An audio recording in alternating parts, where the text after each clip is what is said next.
I'll take you through this one real quick. Going to hold down Option and click on the bottommost eyeball, which turns off everything except for that. So we had our base file, our circles from Illustrator, and then this is Find Edges. And the way that's done is create a new layer and then go up to Filter, Stylize, Find Edges. And you see I have a shortcut here. That this is a custom shortcut because I use this all the time. Find Edges does that. You run through the blend modes. There's only a few of them. These work kind of, and then Soft Light works, and then Divide works. And I went ahead and chose Divide in order to get that.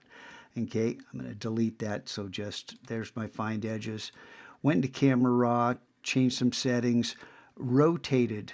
You know, I'm rotating these just to get some different color combinations. Went into the blur gallery in order to get this effect.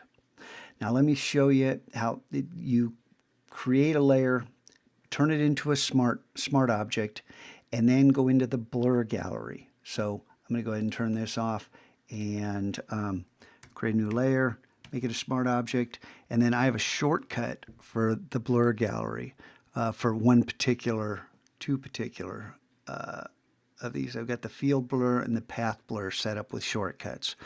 The path blur starts out just like this by default. All I did was drag the strobe strength up to 100, took the flashes down to 2, and then I wanted to make these touch, and that touched at 60. And then I always turn on, sometimes there's a checkbox here for high quality. Sometimes this little ribbon, depending upon what version you have. And so that is how I got the layer above it. Did I not turn that into a smart object? Oh, there it is. So we'll throw that away. That's the blur gallery. And then this is rotating. Okay, so all I did is take this and duplicated it, hit Command T, rotated this thing, hold down Shift so it snaps into place, hit return, and then what blend mode did I pick? Screen. So if I change this to screen, then you're going to see exactly what I have on this next layer.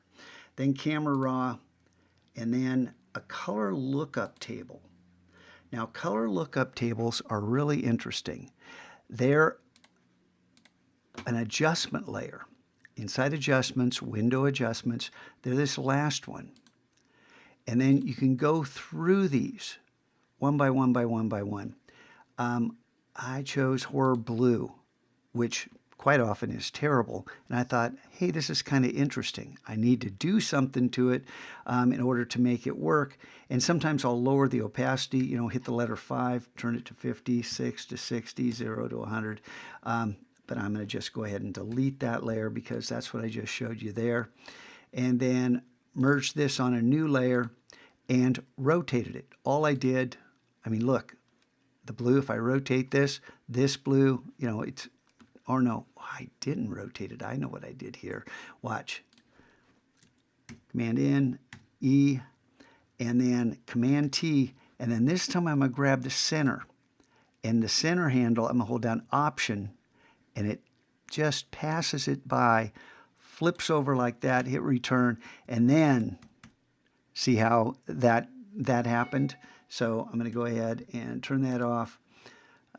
What did I do here? This is just a multiplier layer. I duplicated it, went to multiply, turned on Camera Raw, got in there, fiddled with Camera Raw, and I got these really nice effects. Now, it's not happening in these darker areas, so this is kind of a work in progress, and that was the journey from way back when to get to here, and I really like some of this. Your turn.